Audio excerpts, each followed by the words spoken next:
एक और चीज अपने स्मरण में रहे, अगर शिव के मंदिर नहीं जा सकते तो अपने घर में जो शिवलिंग है उस पर जल चढ़ाओ, और यदि आप अपने शंकर के घर में शिवलिंग पर भी जल नहीं चढ़ा पा रहे हो तो किसी बेलपत्री का वृक्ष हो, उस वृक्ष के नीचे भी जल चढ़ाओ। और कभी मौका मिल जाए, कभी भगवान शंकर की बड़ी करुणा हो जाए, भगवान शंकर की बड़ी उदारता हो जाए, भगवान शंकर की बड़ी कृपा हो जाए, बड़ी कृपा हो जाए, भगवान शंकर जिस दिन तुम्हारे ऊपर बड़ी कृपा कर दे, किसी सोमवार को 3 नियम बना लो। जिस दिन मेरा भोले बाबा तुम पर कृपा कर दे उस दिन सोमवार का एक नियम बनाओ कि महीने का एक सोमवार मुझे ऐसा करना है, 3 नियम धारण करना है महीने के सोमवार को। पहला, सवेरे जाकर शंकर भगवान को 1 लोटा जल चढ़ाना है। दूसरा, दोपहर के समय पर जाकर मुझे बेलपत्री के वृक्ष के नीचे एक चावल का दाना रखकर बेलपत्री की 7, 11, 21, 108, 51 जितनी परिक्रमा आप लगा सकते हो वो लगाना है। और तीसरा, बेलपत्री के वृक्ष के नीचे और शंकर के मंदिर के दरवाजे पर मुझे एक घी का दीपक लगाना है। बस ये 3 नियम जिसने महीने में एक बार ले लिया, समझ लो उसको पीछे हटने की जरूरत ही नहीं, वो आगे ही बढ़ेगा। महीने के किसी एक सोमवार का ऐसा नियम बना लो कि मुझे 3 नियम धारण करना है महीने के किसी भी एक सोमवार को। हम ये नहीं कहेंगे कि तुम सोमवार 5 पढ़ रहे हो तो 5 को करो, 4 पढ़ रहे हो तो 4 को करो, 3 पढ़ रहे हो तो 3 को करो। तुम तो महीने का एक सोमवार का नियम बना। और मेरी दीदियों से, मेरी बेटियों से जो विदेश में रह रही हैं, जो कहीं बाहर रह रही हैं, कहीं बड़े शहर में रह रही हैं, जो रोज मंदिर नहीं जा सकते, हर किसी महीने के एक सोमवार को भी ये नियम निर्धारण थे, तो उनसे कहेंगे कि 3 महीने में एक सोमवार का नियम बना लो। 3 महीने में नहीं बना सकते तो 6 महीने में एक सोमवार का नियम बना लो। और 6 महीने अक्षत नहीं है चढ़ाने के लिए, मत चढ़ा। पुष्प नहीं है शिव जी को चढ़ाने के लिए, मत चढ़ा। शमी पत्र नहीं है, मत चढ़ा। अगर आपको व्यापार या नौकरी में बहुत बाधाएं आ रही हैं, नौकरी शमी पत्र नहीं है, मत चढ़ा। पर किसी शिवालय में, किसी शंकर के मंदिर में अगर तुम गए हो, तुम्हारे पास में कुछ भी नहीं है, जो भी भगवान का दर्शन तुमने किया है, तो यहाँ से जो पानी नीचे गिरता है उस गिरने वाले स्थान पर मात्र अपने हाथ का 3 बार स्पर्श कर बाबा से दिल की बात कहकर आ जाओ, तो उनके मुराद बाबा पूर्ण कर देता है। वो सहज प्रसंग है। तो 3 बार शिव जी का नाम लेकर 3 बार जल को अवश्य चढ़ाओ। जितने सोमवार पड़े श्रावण के महीने में आप 3 बार, भले 1 लोटा जल है उसी को रोक रोक कर 3 बार चढ़ाओ, और 3 बार चढ़ाओ। जैसे शिव मंदिर में 3 ताली का नियम है, सावन महीने में 3 लोटा अर्थात 2 लोटा जल पर रुककर 3 बार अगर जल चढ़ाया जाता है तो ब्रह्मा, विष्णु और महेश उस जल को स्वीकार कर तेरे घर का भंडार कर देते। सावन के महीने में किसी भी एक सोमवार को अगर व्यापार नहीं चल रहा है, नौकरी नहीं मिल रही है, तो कोई तकलीफ आ रही है, तो कोई कष्ट आ रहा है, कोई रोग बढ़ रहा है, डॉक्टर से ऐसा लग रहा है कि ये बड़ी बीमारी बताने वाला है, शरीर में कोई गांठ पड़ गई है और वो जांच के लिए गई है, तो बिल्कुल श्रावण के महीने में किसी भी एक सोमवार को गंगा जल लेकर जाइए शिव मंदिर में। शंकर जी के मंदिर में थोड़ा सा गंगा जल नंदी को समर्पित कर, थोड़ा अशोक सुंदरी को समर्पित कर, थोड़ा गणेश कार्तिकेय को समर्पित कर, थोड़ा सा गंगा जल जया, विषहारा, शामरी बारी, दौतली और देव को समर्पित कर, थोड़ा सा गंगा जल शिवलिंग को समर्पित कर दो। उस गंगा जल को वापस झेल कर लेकर आओ। 3 दिन तक लगातार उस गंगा जल को पीना प्रारंभ करो। उसके बाद जांच के लिए आप कहीं पर भी जाइए, बाबा कृपा जरूर करेगा, ये निश्चित। सावन के महीने के 5 सोमवार की महिमा क्या होती है, तो कहा अगर 5 सोमवार सावन के महीने में पड़ जाते हैं तो शिव पंचायत का पूरा पुण्य एक शंकर पर जल चढ़ाने से पूरा फल प्राप्त हो जाता है। शिव पंचायत श्रावण के महीने में किसी भी एक सोमवार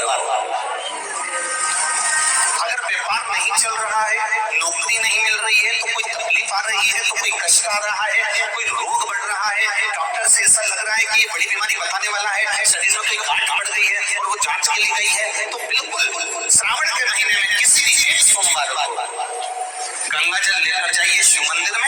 शंकर जी के मंदिर में थोड़ा सा गंगा जल नंदी को समर्पित कर कर, थोड़ा अशोक सुंदरी को समर्पित कर कर, थोड़ा गणेश और कार्तिकेय को समर्पित कर कर, थोड़ा सा गंगा जल जया विषहारा शामरीवारी तौतली और देव को समर्पित कर कर, थोड़ा सा गंगा जल शिवलिंग को समर्पित कर दो। उस गंगा जल को वापस झेल कर लेकर आओ, 3 दिन तक लगातार उस गंगा जल को पीना प्रारंभ करो। उसके बाद जांच के लिए आप कहीं पर भी जाइए, बाबा कृपा जरूर करेगा। ये निश्चित ये शिवलिंग जलाधारी यहाँ से जल अशोक सुंदरी के पास में से नीचे की ओर गिर रहा, ठीक है। बेलपत्र नहीं है आपके पास चढ़ाने के लिए, मत चढ़ाओ। जल नहीं है चढ़ाने के लिए, मत चढ़ाओ। अक्षत नहीं है चढ़ाने के लिए, मत चढ़ाओ। पुष्प नहीं है शिव जी को चढ़ाने के लिए, मत चढ़ाओ। शमी पत्र नहीं है, मत चढ़ाओ।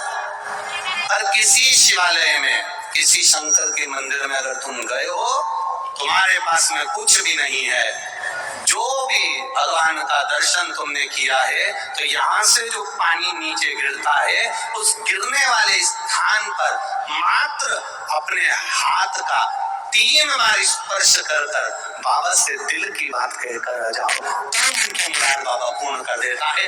वो सहज प्रसंग है। पहला दिन शिव अपनी मनोकामना कर रोग बीमारी कष्ट दूर करने के लिए शंकर के शिवलिंग पर अगर बन सके तो मंदिर में, आप लोग तो यहाँ हैं तो देवदेव महादेव कंकर शंकर को चढ़ाओ। और अगर बेलपत्र नहीं हो तो बेलपत्र जो चढ़ी हुई हो उसी को धोकर वापिस चढ़ाओ। वापिस और सावन का महीना है, दिल से बाबा को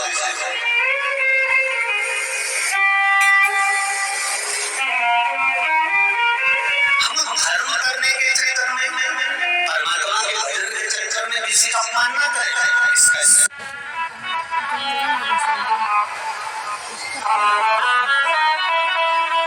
जब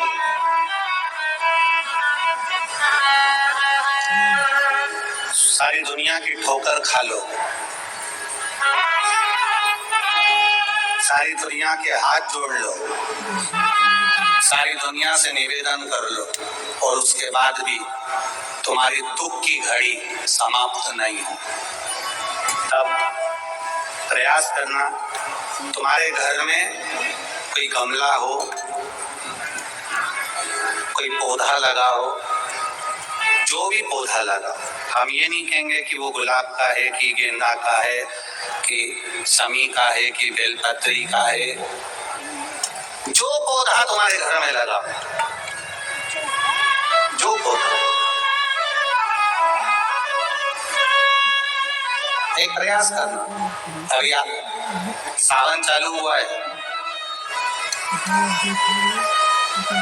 अगर तुम्हें लगता है कि मेरी दुख का समय समाप्त नहीं हो रहा, मेरी दुख की घड़ी समाप्त नहीं हो रही, तो घर में रहने वाले जितने लोग आस्था चैनल पर कथा सुन रहे हैं, जितने फेसबुक यूट्यूब पर कथा सुन रहे हैं, और जितने पुष्कर राज की इस पावन धरा पर बैठकर कथा सुन रहे हैं, उनसे निवेदन करेंगे, श्रावण 2 सावन अब की बार हैं, एक अधिक मास का भी पड़ेगा और एक श्रावण ये पड़ेगा।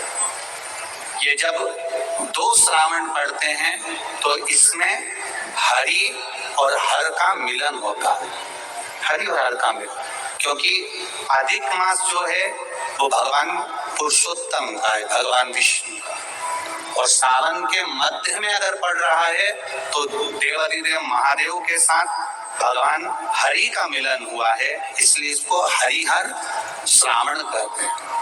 ये 2 महीने के श्रावण में अगर मान लो एक दिन आपका निकल भी गया, 2 दिन आपके छूट भी गए, कोई दिक्कत की बात नहीं।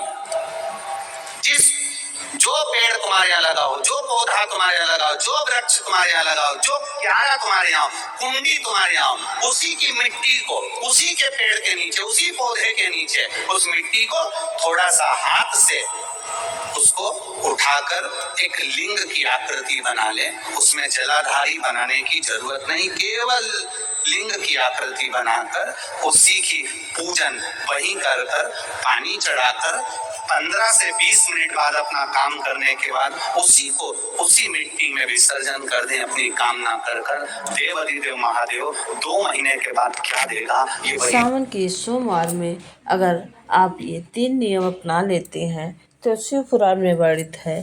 श्री प्रदीप मिश्रा गुरु जी ने बताया कि आपके जीवन में कभी कष्ट नहीं आएंगे, साथ ही सुख समृद्धि प्राप्त होती है और जीवन में जो भी मनोकामनाएं हैं वह पूर्ण होती हैं। कमेंट बॉक्स में श्री शिवाय नमस्तुभ्यम अवश्य लिखें।